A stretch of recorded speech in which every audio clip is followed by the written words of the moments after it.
श्री राष्ट्रीय हिंदू सेना संगठन में धार जिले से शिवानी सिंह सिसोदिया राष्ट्रीय अध्यक्ष नियुक्त की गई।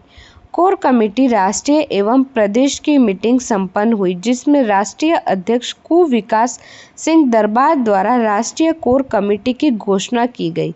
राष्ट्रीय अध्यक्ष महिला मोर्चा शिवानी सिंह सिसोदिया की घोषणा हुई।